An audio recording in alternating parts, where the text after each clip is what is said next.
Well, US boots are on the ground, not in Kharkiv or Kabul, but in Los Angeles, California. 700 Marines have arrived in LA to join more than 2,000 members of the National Guard in response to anti-deportation protests that have lapsed into rioting and looting.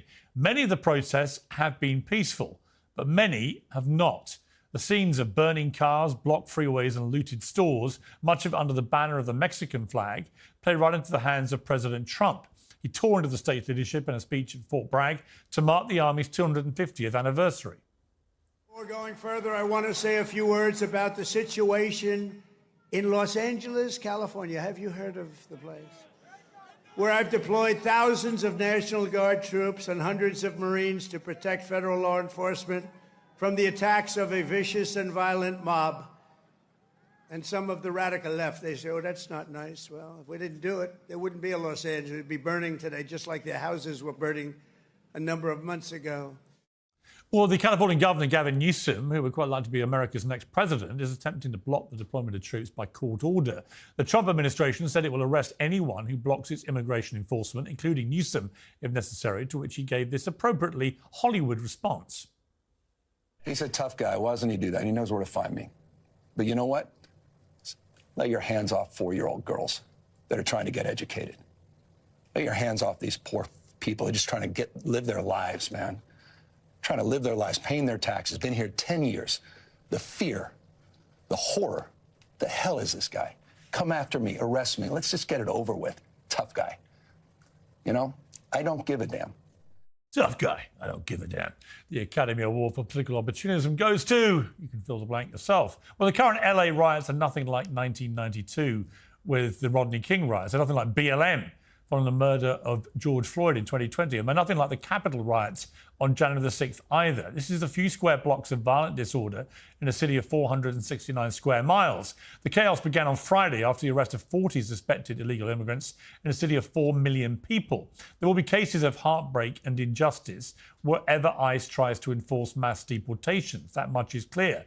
But Trump was elected with a thumping mandate after promising to carry out mass deportations. Almost half of the population of LA is Latino, and California has almost 2 million illegal immigrants. So everybody in politics is getting a little bit of what they want from these ugly scenes. The president is the hard man, cracking down on looters and keeping his promises. The governor is the emotional support animal for the little guy, feathering his nest for 2028. The big losers are the people boarding up their businesses and trying to get on with their lives. Well, in a moment, I spoke to my expert panel to debate all this.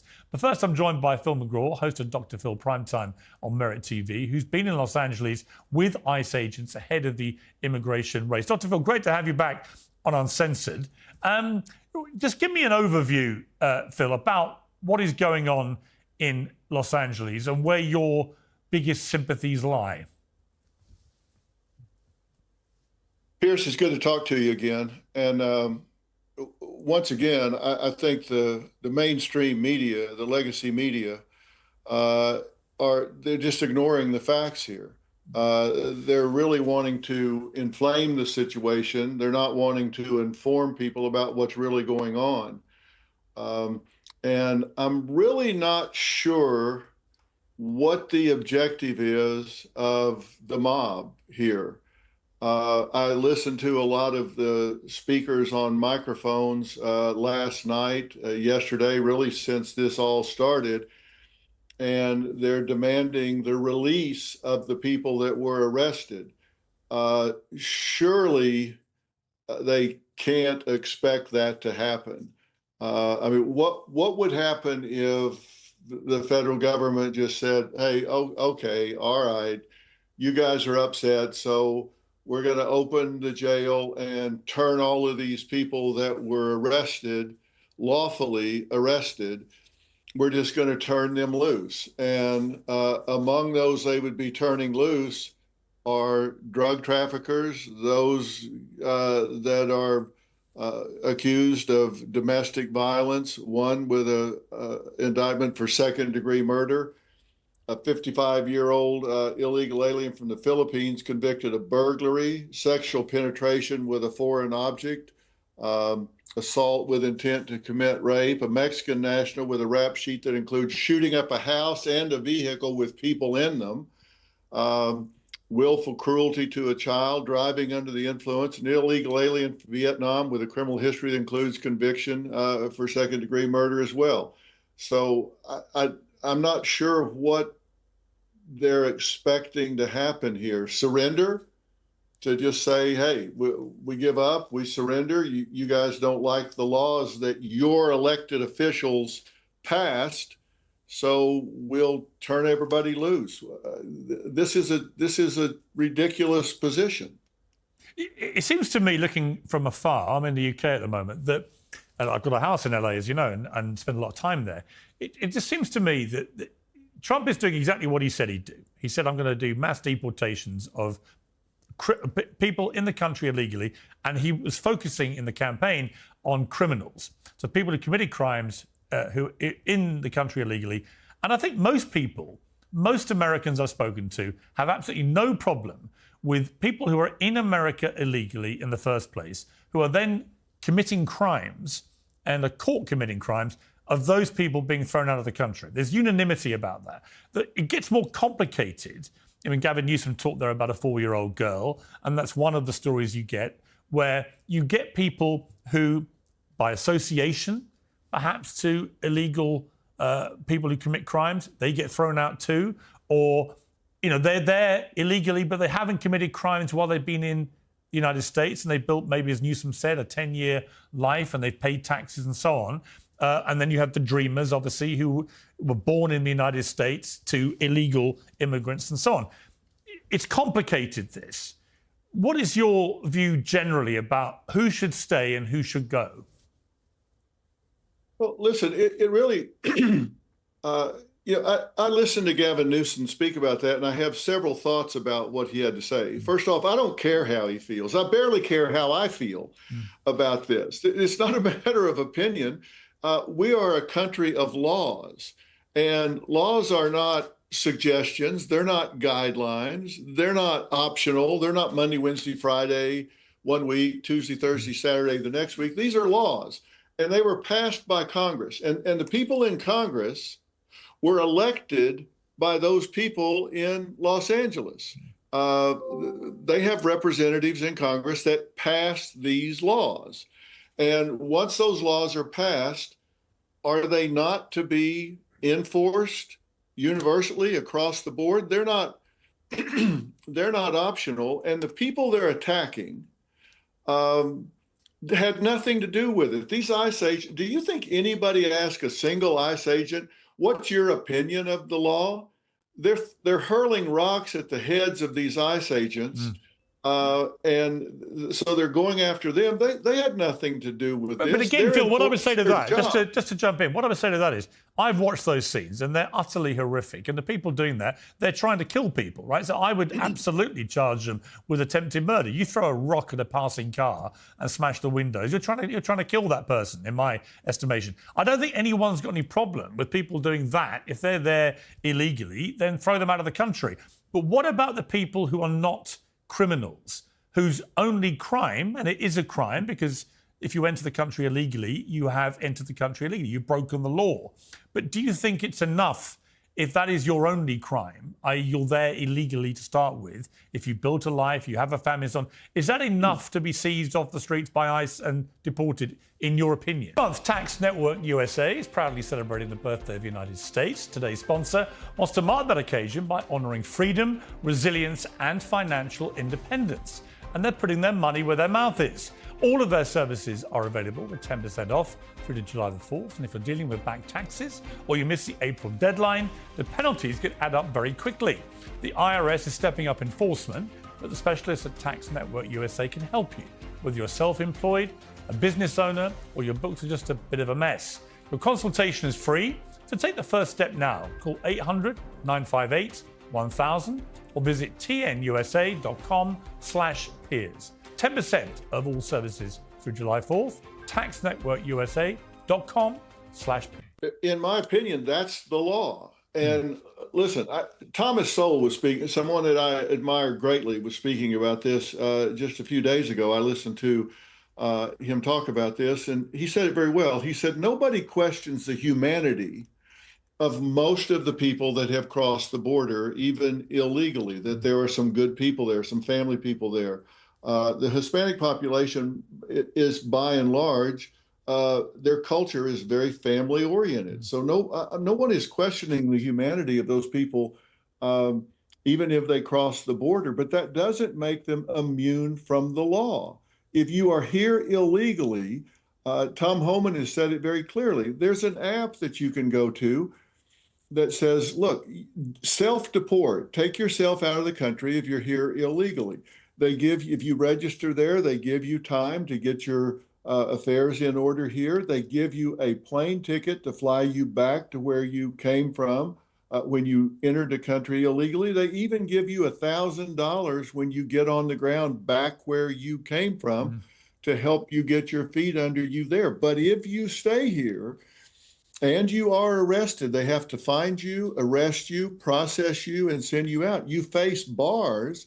It can be 5 years, it can be 20 years, it can be forever to come back into this country if they have to find you, arrest you, process you, and deport you. So the whole reason of being so transparent about this process is to let people know if you're here illegally, you need to take measures to remove yourself so you can then file for a visa and come back in here legally. So I think if you're here illegally, you're here illegally. Now, if you don't like that policy, I'm sorry, if you don't like that law, then change it. These people shouldn't be protesting on the highways in South LA. They should be going to the Capitol in DC and protesting to the legislature to change the immigration laws. But there are estimates that the number of illegal immigrants in the United States, a country, of course, founded on immigration, there could be as many as 30, 50, maybe 80 million people in the country illegally. No one's really quite sure, but it's tens of millions, whichever figure you want to buy into.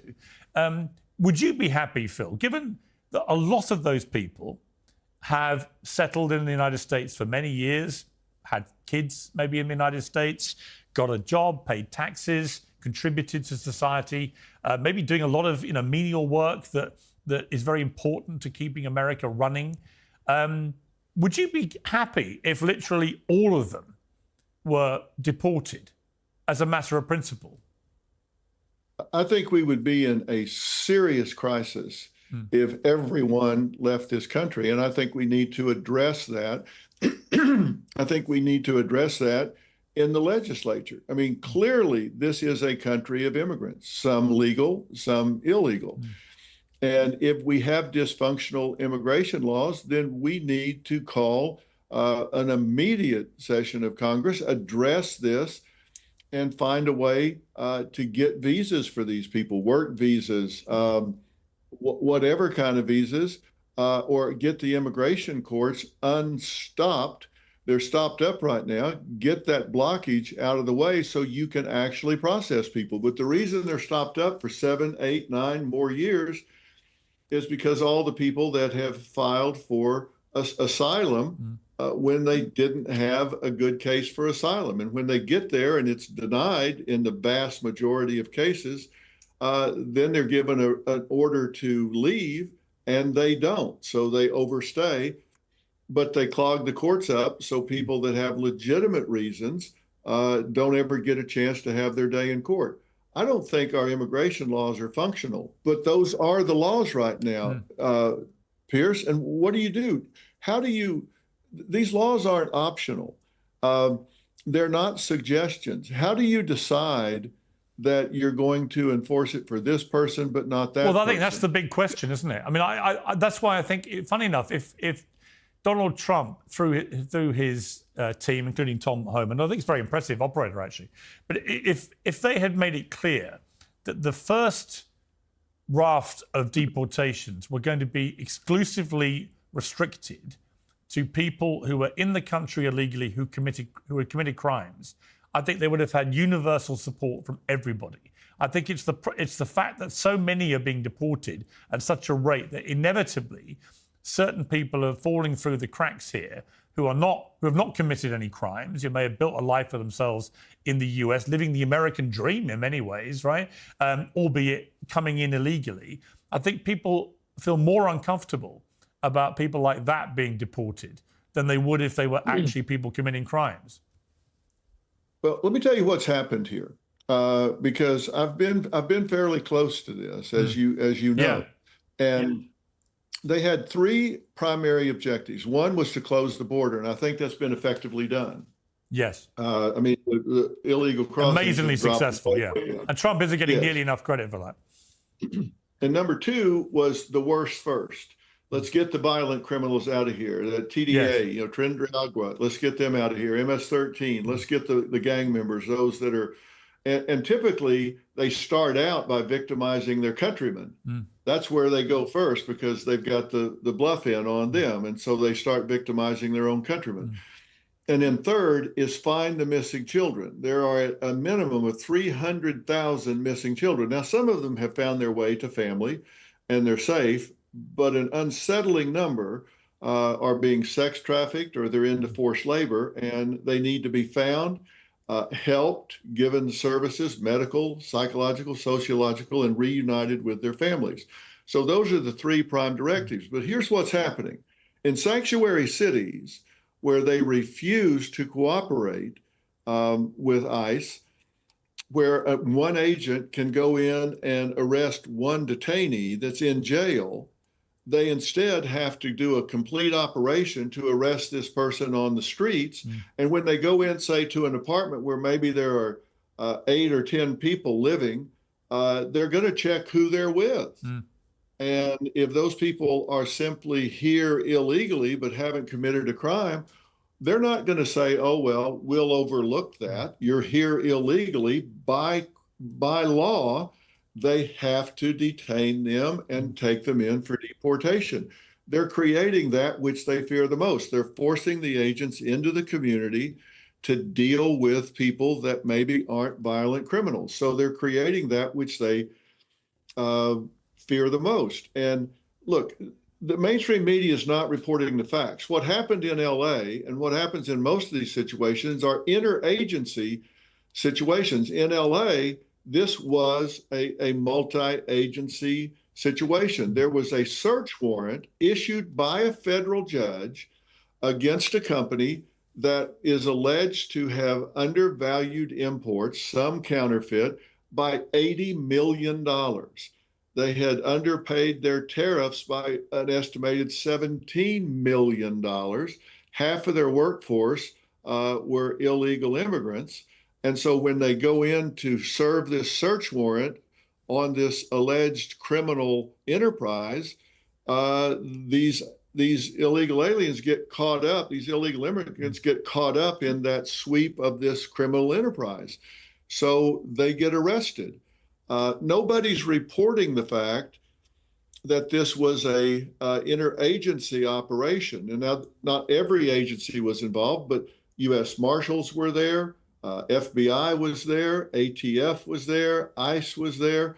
There were all these different agencies there, and they weren't all involved with this particular search warrant, but a federal judge issued this search warrant after reviewing evidence that said there's probable cause. Why isn't anybody talking about that? But do you feel comfortable, as it escalated, about the National Guard coming in and Marines being put on standby? Are you comfortable with the sort of militarization of the way this has been dealt with at federal level?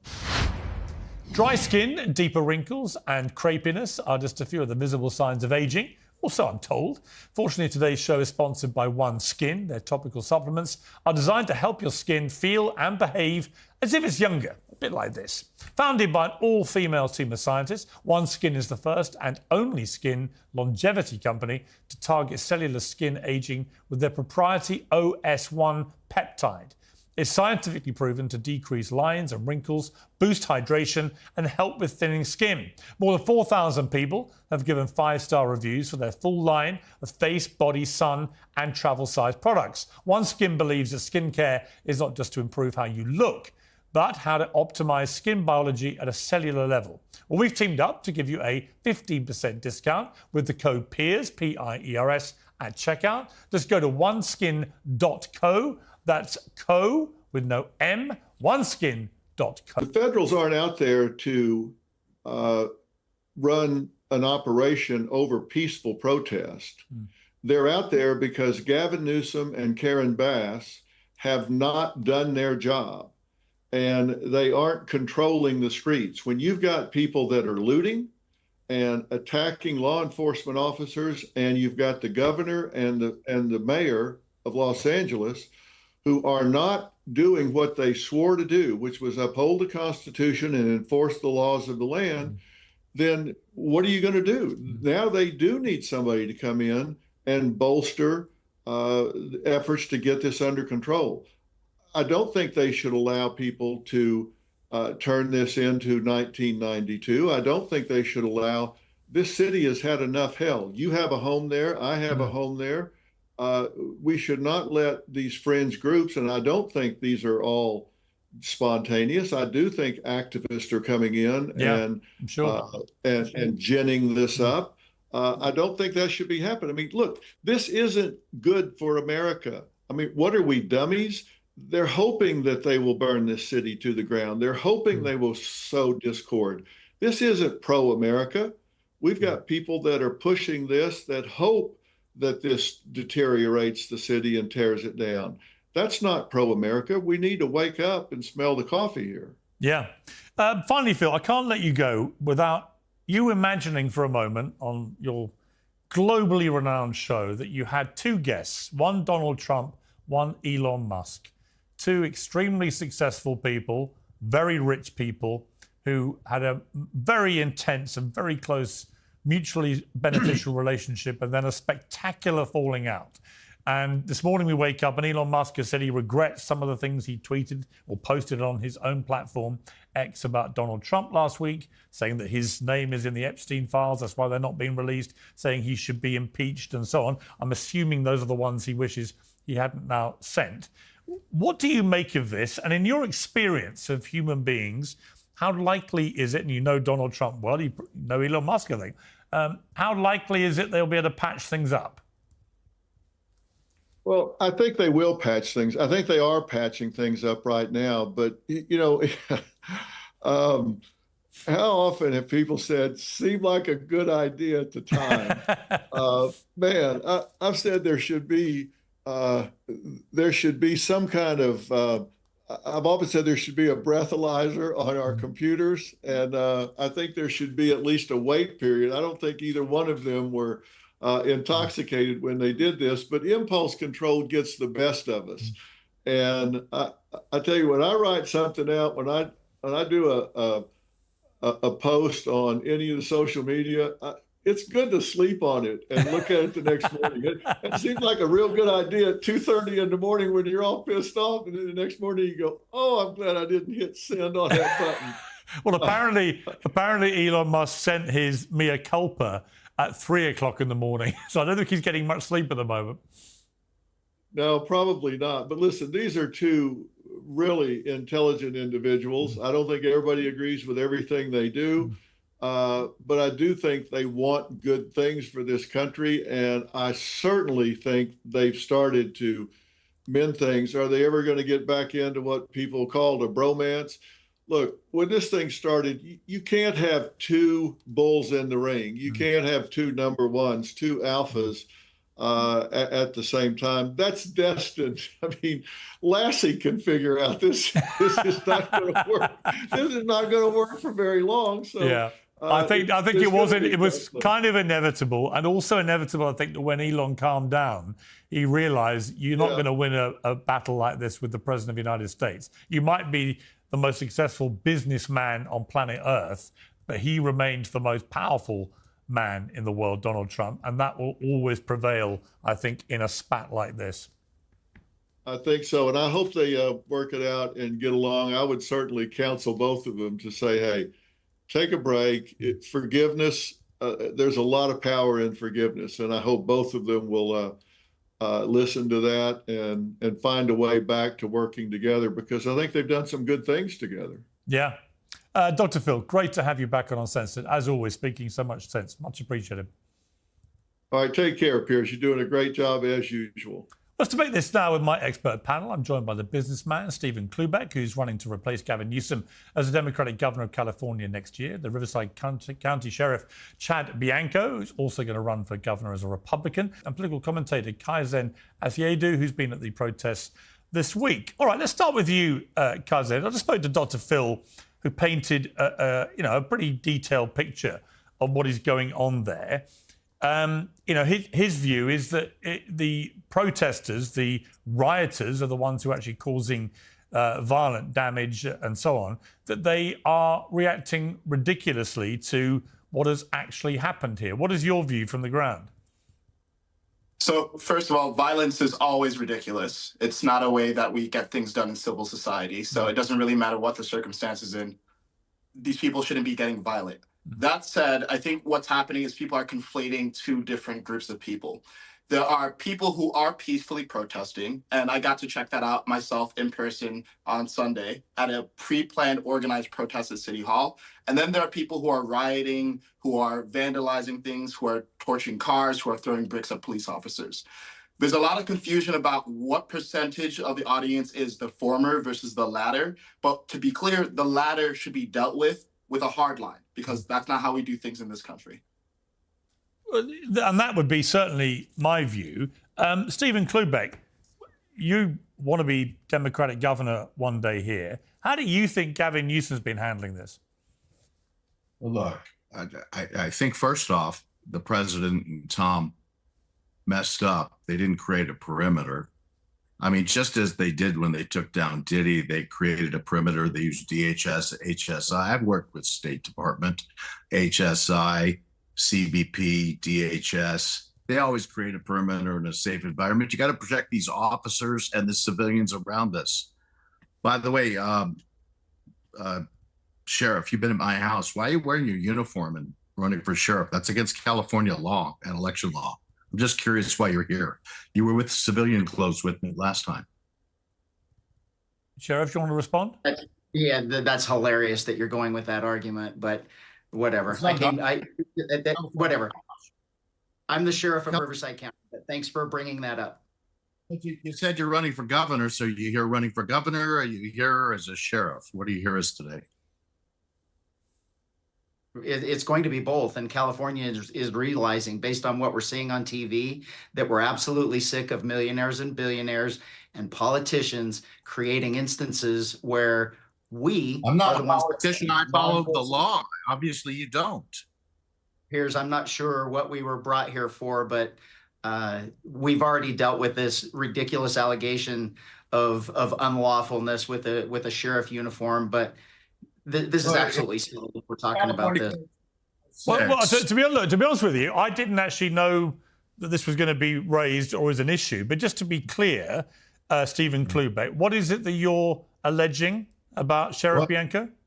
Well, in California, we've got California Civil Code 3206, and you cannot, use your seal, uniform, and imply an endorsement if you're running for federal office. I mean, the sheriff was with me in my home, and he was in civilian clothes, and that's good if you want to run for office, but you can't use the people's money and your seal and endorsement and our money. You could be here one way or the other, Sheriff. If you want to be here as a sheriff, great. That's cool. But don't say you're running for governor if you're going to be here as a sheriff. So, Sheriff, what is your response to that charge, then? That you shouldn't be in uniform if you're talking as a potential Republican candidate for governor? It's a talking point for someone that has absolutely no legitimate argument to raise themselves up, that they have to bring someone else down. The Democrats already tried this several months ago when they brought this up, and the state government and federal government have already said that it's a ridiculous argument. And the fact that we can't even come on here and talk about what's going on because someone else is trying to attack one of their opponents that is obviously the front runner in the California election. Is this Sheriff, really you want to represent yourself as a sheriff of Riverside County? That's great. Don't say you're running for governor at the same time.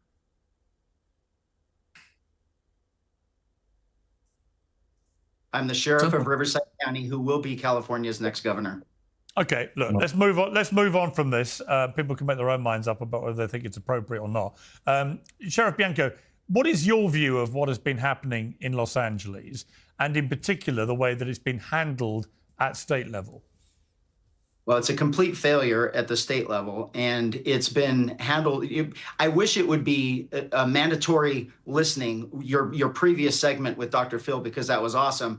And even the very first statement here from your other guest, that was a great statement. These are two conflated and two separate things going on that are being combined by political party. And the reality is law enforcement is suffering for it. Our businesses are suffering for it. Our residents are suffering for it.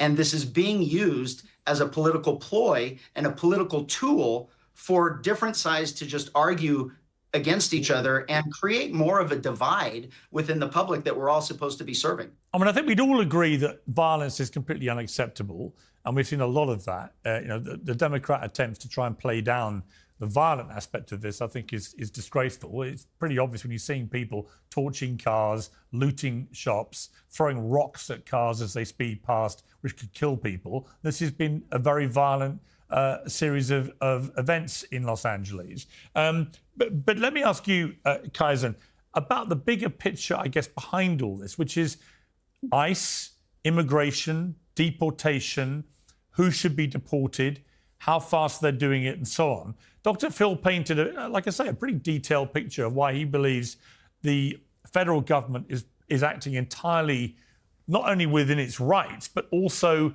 living up to the promises that Donald Trump made as a candidate, and one of the primary reasons he got elected. What is your view about the argument about what ICE is doing here? Yeah, so look, Donald Trump got elected on the promise of resolving the illegal immigration situation. And right now he's trying to do it. Now, there are good ways to do it and there are bad ways to do it. And I think we can talk about what we want to do, but also how we want to do it. So there are 10 to 20 million people in the country illegally right now.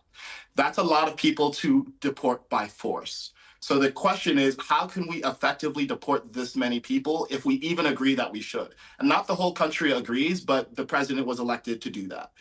My concern is not that they're deporting people. My concern is that we're over-relying on force. And when you use forceful action, you get a forceful reaction. And that's what we're seeing. And at the end of the day, all of these riots started over the deportation of 118 people. We have 10 to 20 million people. This doesn't scale. So what I'd actually like to see the president do is not stop deporting, because I think that's important to restore order in this country, but rather to change the incentive model to incentivize people to self-deport. Because what we're seeing right now is the forced approach is creating a lot of civil unrest, and a lot of people just feel confused as to what's going on. I think we can make this a lot more easeful by enforcing existing workplace law so that employers can't pay people under the table and employ illegal immigrants, incentivizing illegal immigrants to leave by actually paying them, because it's cost us $17,000 to deport an illegal immigrant by force. So surely we could pay them half of that amount for them to just leave voluntarily, and by locking down the border so that they can't come back in. And I would also like to see the president just tone down some of the rhetoric around illegal immigration, because during this campaign, a lot of the focus was on violent criminals. And of course, a percentage of the illegal population is violent criminals, but the vast majority aren't. I mean, I meet a lot of these people on a daily basis. They're just hardworking people who fled a desperate situation in Central and South America and came here wanting a better life. But they have to enter legally. So we need to remove them from the country, but we can do that humanely and while minimizing force. I mean, it seems to me, Kaizen, talking to Dr. Phil, I asked him this question, but I don't really speak to any Americans. I speak to a lot of Americans, but I haven't met any yet who have any objection in the principle of deporting illegal immigrants who've committed crimes, right? They're all just like, right, straight out the country. Everyone's agreed about that. So let's park. You don't think so? No. I mean, I live in California, so I have a lot of liberal friends, and a lot of people are not on board with deportations. And I think this is hang on. No, just to be clear, specifically deportation to people in the country illegally who then commit crimes in the United States.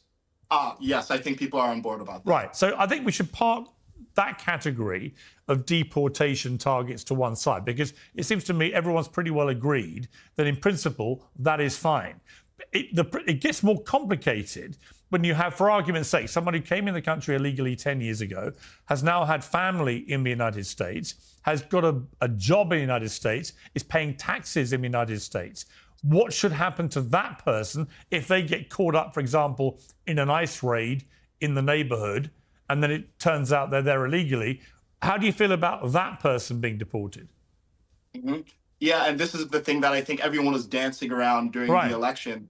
I think all people who are here illegally need to leave the country. Right. And I think we can do that compassionately. So I don't want to see a mom who's been here for 10 years being rounded up in an ICE raid on the street and suddenly having to go to Mexico 48 hours later. What I want is a system where people are given advance notice. We can give them like a year's notice and say, hey, look, you have a year to get your affairs in order. And although we understand that you're just a human being who wants to have a good life, the thing that makes America awesome is the fact that we follow the rules here. There are 7.6 million people in our immigration backlog who applied for green cards and tried to come here legally. It's not fair to them. It's not fair to us. We need to do things the right way. So we're going to pay you a resettlement fee so that you can go back to your country of origin with minimal disruption to your life.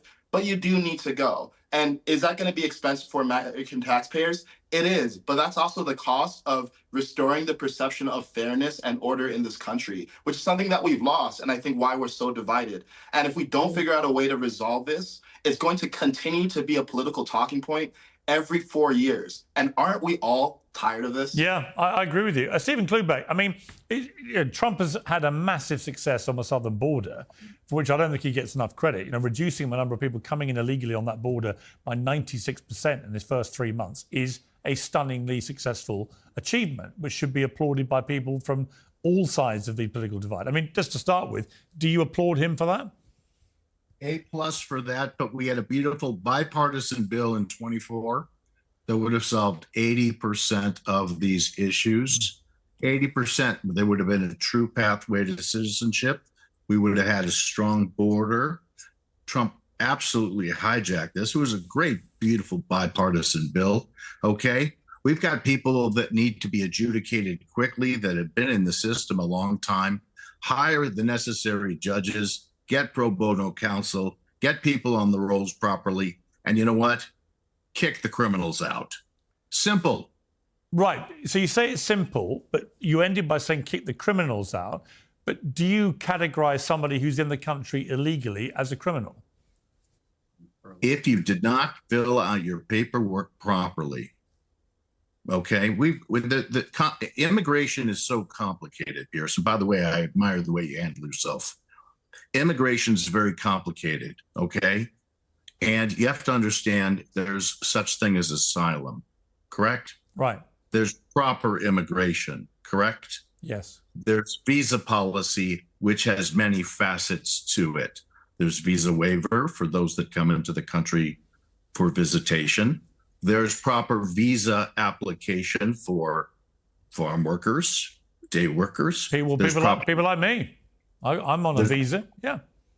That's correct. And you follow our laws. Yes. And you're here on probation. And if you do violate our laws, then you have due process. Okay. But if you came into this country and you violated any of our laws, I have zero tolerance for that. I have a problem with the following.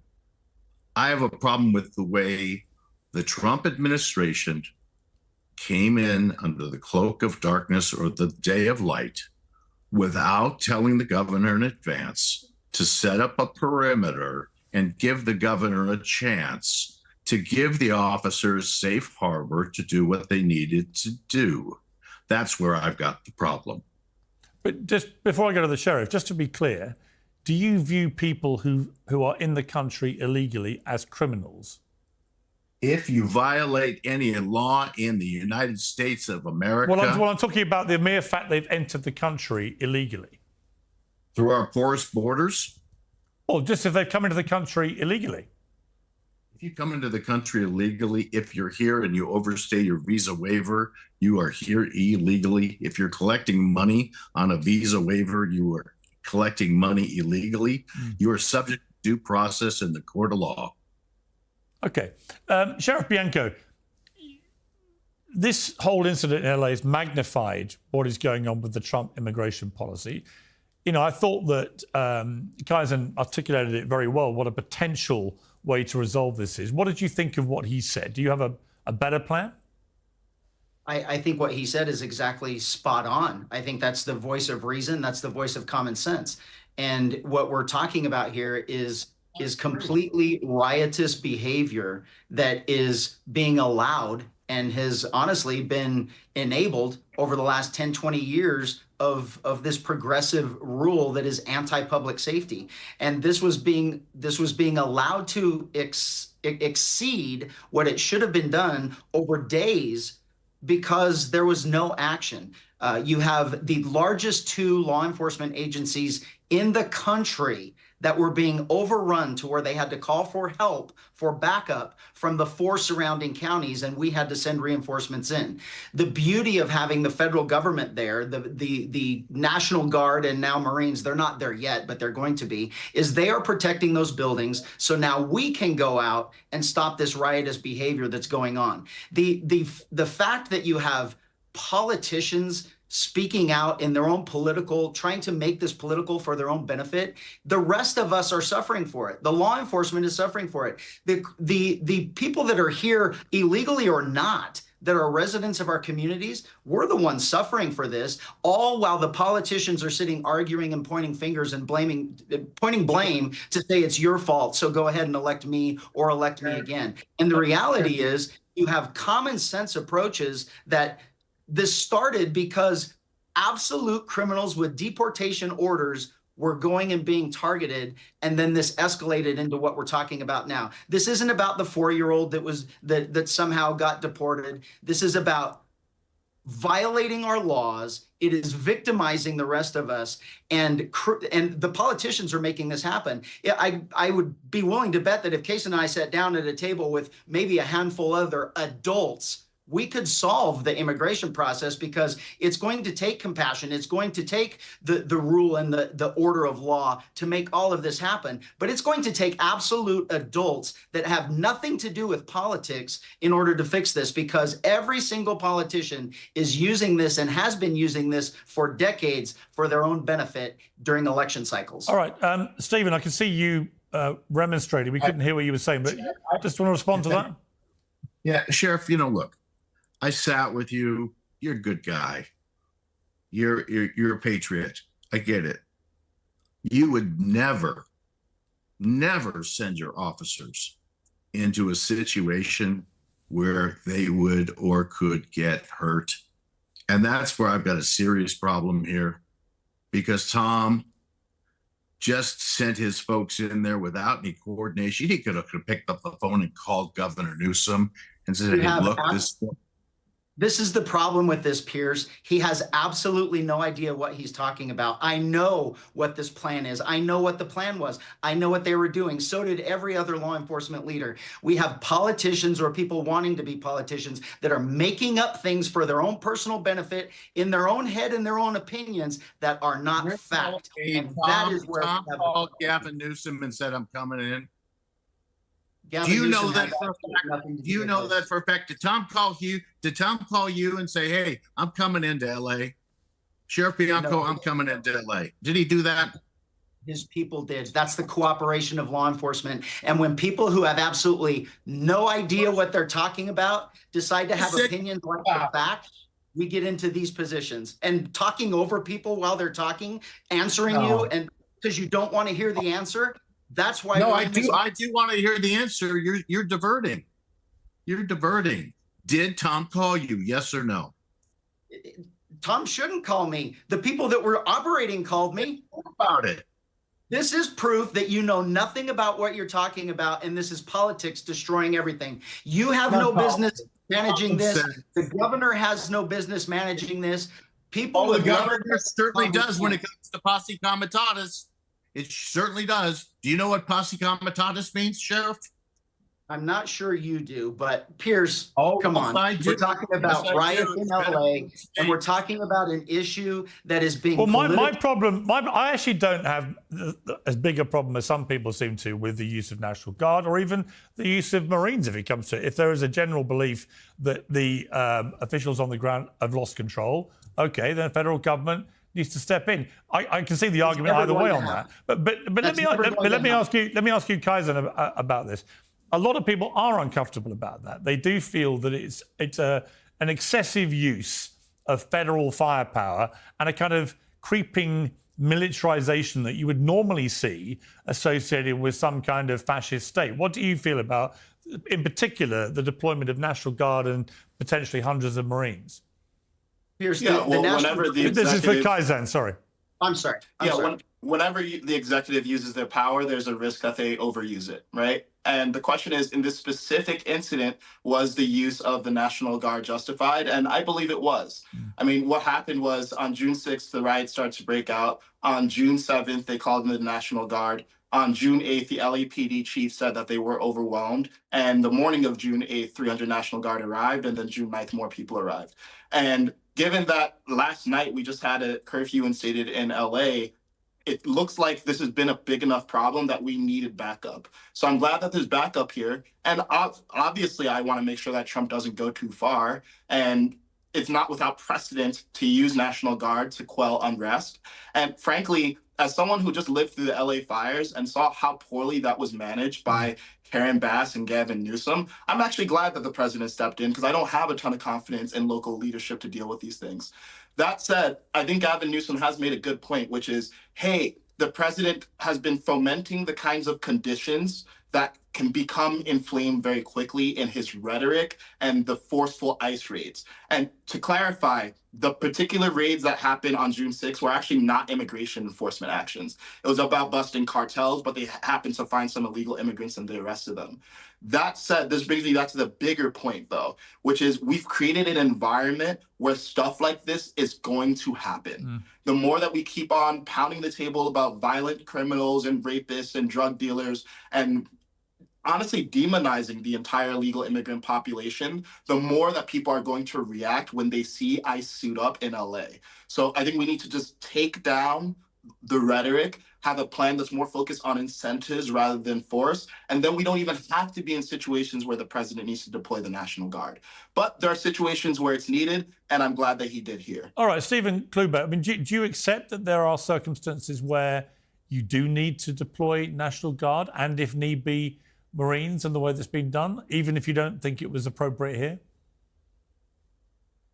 As long as you handle it properly and effectively to start with command and control and unify with the state of California and the local community, whether it's city or county.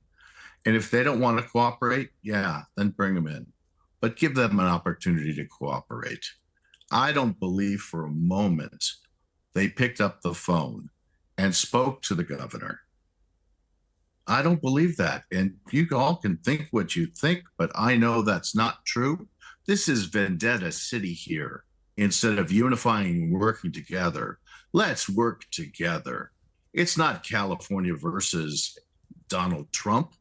And Donald Trump loves to stoke the flame, California this, California that, like there's a spigot for our water. There's no spigot in California. Come on. Look, tell him to be a big boy, put his big boy pants on, and pick up the phone and work with California. Don't fight against us. Unify with us. Would you please? We're the fourth largest GDP in the United States. You want to play this game, Donald? Why don't we cut off your federal funds? That's $94 billion. We'll see how you like to play that game. You'll be on an airplane in a heartbeat to California. We'll see you in LA, Sacramento, or San Francisco. We'll start talking turkey with our money. Okay? I mean, look, I think one of the things I would say that I think irked Trump and a lot of people on the Republican side of this was that there were a lot of Democrats, both politically and in the media, who were seemingly competing with each other to downplay what was happening in Los Angeles and to not call out what we were all seeing with our own eyes, which was some appalling violence. And I would just be, I think one of the ways through a lot of this partisan stuff that goes on, which is so self-harming really to the United States, and we have the same problem in my country, is if when you have something like that, it just gets called out. It reminds me of the George Floyd rioting, right? The murder of George Floyd was an appalling thing. It should never have happened. The person who did it is now serving a very long prison sentence, quite rightly, in my opinion, for an appalling murder of an American man in the street. However, a lot of the rioting that went on was also appalling and unacceptable and should have been roundly condemned by everybody in America, just as the January 6th riots should have been roundly condemned. But I just think there are certain things that should just be called out by everybody. And then you can move on to how you sort issues out, like immigration systems and so on. But if when it's your side causing the trouble, or people that you generally think are on your side, if you give them a pass, that inflames situations. It just does. Hey, these are hard truths. There's no pass for the lack of execution. There's no pass for the lack of accountability, of not knowing your numbers, having $2 billion of homeless money, not knowing where it is. There's no pass for deleting your text messages. There's no pass for not having a reservoir filled. There's no pass for going to Ghana when you know we're having extreme weather conditions. There's no pass for any of these folks, Pierce. These are hard truths. Yeah. There are a lot of us that are willing to agree to all of these things. And look, my dear friend Chad Bianco, he's a friend. You know what, we're sitting here just talking, but he's a nice gentleman, okay? We are Californians with California values, okay? We contribute a lot to the federal government, and we've had people in our country that just like to be stoked by this reality TV. I don't want to see Zelensky getting dressed down on TV. I don't want to see tariffs, which are the first act of war. We're saying we get along with the Chinese. Okay, great. What does that do to the American consumer?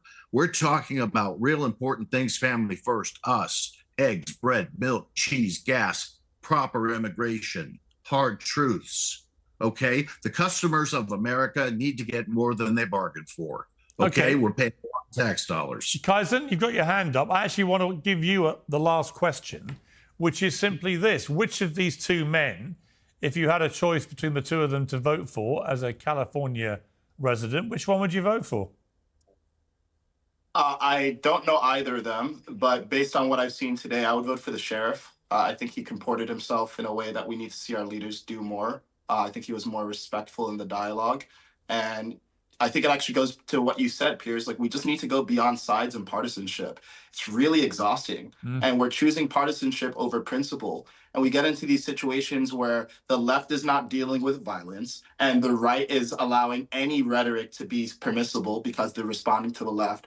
And it's ridiculous. And most Americans don't feel like they're right or the left. They feel politically homeless. They feel disenfranchised. And they actually want to hear about politics less because, by the way, if politics is a form of entertainment, your political system is probably not working very well. Yeah. So, yeah, I'd like to see the left take a hard line against any violence, period. I'd like to see them cooperate with our commander-in-chief to follow the mandate of following through on resolving this immigration issue, on both the illegal immigration issue and the legal immigration issue. And on the right, I would like to see the right call for more compassionate rhetoric from our presidents and anyone who's in charge of these deportations. Because hopefully one thing we can all agree on is, hey, the humans who are here illegally broke the law, period. To your question of, is it criminality? It is a criminal offense by USC Penal Code that for you to enter the southern border without permission. So it's just a criminal act. And these people were desperate. They're just trying to have a better life. So we can enforce our law and we can do it compassionately in a way that just focuses on resolving the issue rather than winning a political argument. You know what? I've thought of another question while you were talking, Kaiser. Why don't you run for office? I think there's some milestones I want to achieve in my life. I want to start a family and get rich so I can't be bought. And then maybe I'll enter politics. All right, we're going to leave it there. Thank you all very much. I appreciate it. Piers Morgan Uncensored is proudly independent. The only boss around here is me.